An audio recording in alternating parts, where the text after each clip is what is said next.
నమస్తే, welcome to our channel. నేను మిషాల్ని. మాజీ సీఎం జగన్మోహన్ రెడ్డి ఈ నెల 9వ తేదీన ఉత్తరాంధ్రలో పర్యటించనున్నారనే పార్టీ వర్గాల చర్చ అయితే జోరుగా సాగుతుంది. గతంలో కూడా మనం చూసాం, ఎన్నో పర్యటనలు చూస్తే ఎంతో విధ్వంసం సృష్టించింది.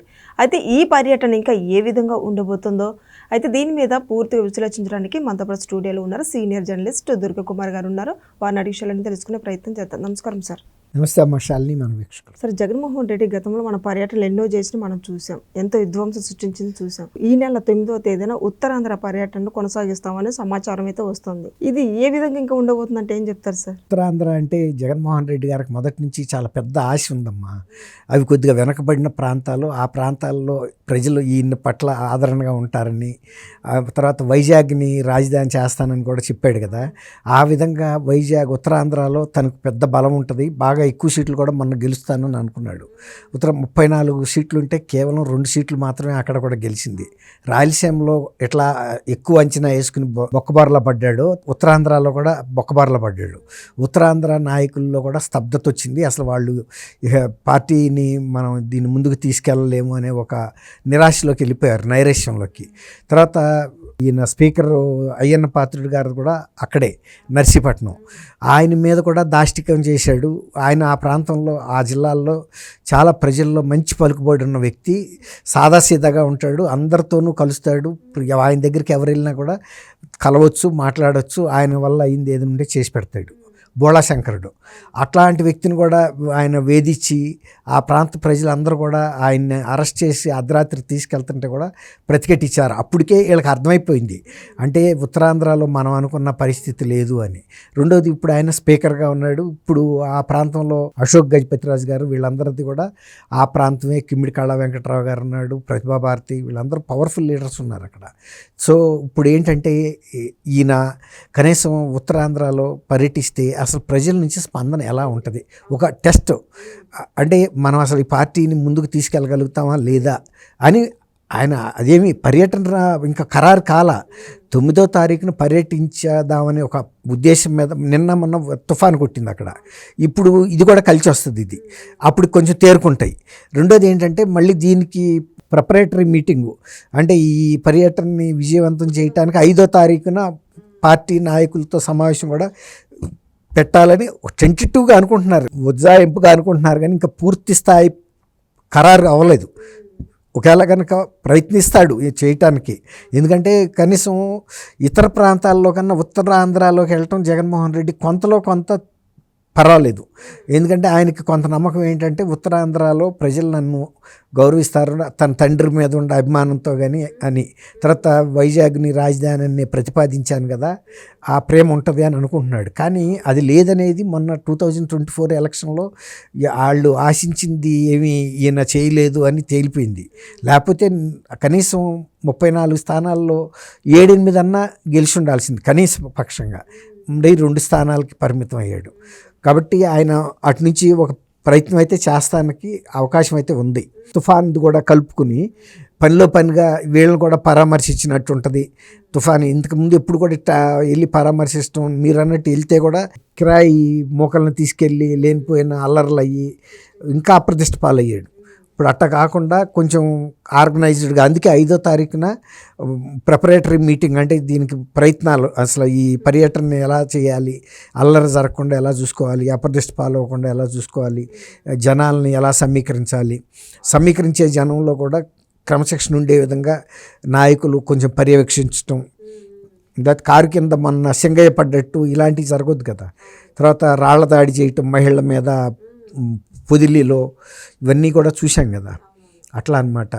కాబట్టి అనుకుంటున్నారు కానీ మరి పూర్తి స్థాయిలో ఖరారైతే అవ్వలేదు. ఇప్పుడు చాలామందిలో అదొక ఇది వచ్చేసింది, ఈయన కేవలం ప్యాలెస్లకే పరిమితం అవుతున్నాడు. అక్కడ వెళ్తే బెంగళూరు ప్యాలెస్, ఇక్కడుంటేనేమో తాడేపల్లి ప్యాలెస్ తప్ప జనంలోకి రావట్లేదు. వస్తే కూడా ఇట్లాంటి అల్లరి మోకల మూలన పార్టీ ప్రతిష్ట దెబ్బతింటుంది. కనీసం ఒక ఉత్తరాంధ్ర పర్యటిస్తే ప్రజలకి, మొన్న ఒక సర్వే చేస్తే కూడా ఆయన పట్ల 24లో ఎంత వ్యతిరేకత ఉందో అంత వ్యతిరేకత ఇప్పటికీ ఉందనే సర్వే రిపోర్ట్స్ వచ్చినాయి అంటున్నారు. కాబట్టి అది కొంత పలసం చేసి తగ్గించుకోవాలి. రేపు స్థానిక ఎన్నికలు కూడా రాబోతున్నాయి. అసలు పార్టీ కనుక కొనసాగితే మరి రేపు పోటీ చేయటమా లేదా, రేపు అక్కడ వచ్చే స్పందన బట్టి ఓ నిర్ణయానికి వచ్చే అవకాశం ఉంటుంది. సార్ ఇప్పుడు అసెంబ్లీకి వెళ్లకుండా జగన్మోహన్ రెడ్డి రేపు ప్రజల్లోకి వెళ్తే ప్రజల నుంచి స్పందన ఏమొస్తుంది? అదే చూసుకుంటున్నాడు. ఇప్పుడు అసెంబ్లీలోకి వెళ్ళలేదు, మరి ఇక్కడికి ఎందుకు వచ్చావు అని అడుగుతారా? లేదు, జగన్మోహన్ రెడ్డి గతంలో ఏదో మాకు చేశాడని ఏమన్నా కొంత స్పందన పాజిటివ్గా వచ్చి ఆయనకు అనుకూలంగా ఏమైనా ఉందా చూసుకోవటానికే ఇది ఒక టెస్ట్ లాగా వెళ్తున్నాడు అనిపిస్తుంది. ఒకవేళ కనుక ఏమి స్పందన రాలేదనుకోండి, ఎంత సమీకరించినా జనం ఇంట్రెస్ట్ చూపించలేదు అతని పట్ల అన్నప్పుడు ఇక రేపు స్థానిక ఎన్నికల్లో కూడా ఏదో ఒక వంక చూసుకుని మాకు ఈవీఎంలే పెడుతున్నారు, ఈవీఎంల్లో అన్యాయం జరుగుతుంది, మోసాలు చేస్తున్నారు, బ్యాలెట్ పెట్టాలి అని అడిగాము, పెడతలేదు కాబట్టి మేము బహిష్కరిస్తున్నాం అని అనొచ్చు కదా. ప్రస్తుతానికి తప్పించుకోవచ్చు. మళ్ళీ 29లో కదా అసెంబ్లీ ఎన్నికల్లో వచ్చేది, అప్పటికి ఏం జరుగుతుందో చూద్దాం అనే ఒక ప్రయత్నం మీద చేసి ఉండొచ్చు. సరే, జగన్మోహన్ సొంత పులివెందులోని తన నియోజకవర్గంలోనే ప్రజలు అడుగుతున్నారంటే రాజీనామా చేయండి, మా సమస్యలు వచ్చే తీర్చట్లేదు, ఇంకెందుకు జగన్మోహన్ రెడ్డి అని ప్రజలు అడుగుతున్నారు. అడుగుతారు కదమ్మా. ఇప్పుడు వాళ్ళు ఎన్నుకుంది నువ్వు అసెంబ్లీకి వెళ్తావని, నువ్వు వెళ్ళకపోగా కనీసం మిగిలిన 10 మందినన్నా కూడా వెళ్ళనివ్వకుండా ఆపుతున్నాడంటే ఆయన చేస్తున్న పోరాటం కేవలం వ్యక్తిగతంగా ఆయనకి ప్రతిపక్ష నాయకుడు హోదా ఇవ్వమనే తప్ప ఏ ఇతర సమస్య గురించి దాదాపు 15-16 నెలలు అవుతుంది ఎన్నికలై ఈ దేని మీద ఆయన ఫోకస్ చేయట్లేదు. తనకి వ్యక్తిగతంగా క్యాబినెట్ హోదా, ప్రతిపక్ష నాయకుడు అని అనిపించుకోవాలి అంతే తప్ప దాంతో ప్రజలకు వచ్చే లాభమే ఉంది? ప్రజా సమస్యల మీద పట్టుకోవట్లేదు. తర్వాత ఈ క్యాబినెట్ హోదా రావడం వలన ఆయనకి పెరక్కలు వస్తాయి, అంటే శాలరీ, తర్వాత ఒక 2 పిఏలు, ఒక పిఎస్ఓ, తర్వాత ఒక అధికార బంగ్లా. ఆయనకైనా బంగ్లా లేకపోతే కదా, కార్లు లేకపోతే కదా, మహా ఇస్తే 2 కార్లు ఇస్తారు అంతే, ఏముంటుంది? అది మామూలుగా ఒక మోస్తరు కార్లే, కానీ ఈయన వాడే అంత లగ్జరీ కార్లు ఏమి ఇవ్వరు క్యాబినెట్ మంత్రులైనా ప్రతిపక్ష నాయకుడైనా. కాబట్టి ఆయన ఇలాంటి చిన్న అంశం మీద పోరాడి ప్రజల సమస్యలను వదిలేయటం అనేది ప్రజలు కూడా హర్షించలేకపోతున్నారు. పోనీ అడిగేది ఏమన్నా న్యాయబద్ధంగా ఉందా, చట్టబద్ధంగా నియమాలకు అనుసరించి ఉందా అంటే అది కూడా లేదు. గొంతెమ్మ కోరికల్లాగా ఉన్నాయి. చిన్నపిల్లలు కనుక చంద్రుడిని ఇవ్వటమని తెమ్మని పేచీలు పెడతారు చూసారా, దానికి దీనికి పెద్ద తేడా ఏం కనపడతల్లా, సేమ్ అవ్వని పని చేయమంటున్నాడు. అది సరే, రేపు ఉత్తరాంధ్ర పర్యటనకు వెళ్తే మరి పర్మిషన్ వచ్చే అవకాశం ఉందంటారా? అంటే పర్మిషన్ అంటే పరిమితమైన సభ్యులతో వెళ్ళమని ఇస్తారు, అదేం ఉండదు. కాకపోతే ఈయన ఏంటంటే బాగా సమీకరించాలి. ఇప్పుడు మీకు తెలుసో లేదో చాలాసార్లు ఆయన జనాలు రావటం లేదని చెప్పి ఎక్కడన్నా పెళ్ళిళ్ళు ఇలాంటి శుభకార్యాలు జరిగే ప్రదేశాలకి ఆహ్వానం వస్తే కనుక అక్కడ వేదికలుగా ఉపయోగించుకుంటున్నాడు. అంటే ప్రజల్లోకి వెళ్ళి కాస్త వాళ్ళని పలకరించినట్టు, జగన్ పలానా పెళ్ళికి వచ్చాడని ఆ ప్రాంతంలో ప్రచారం జరుగుతుంది కదా మీడియాలో.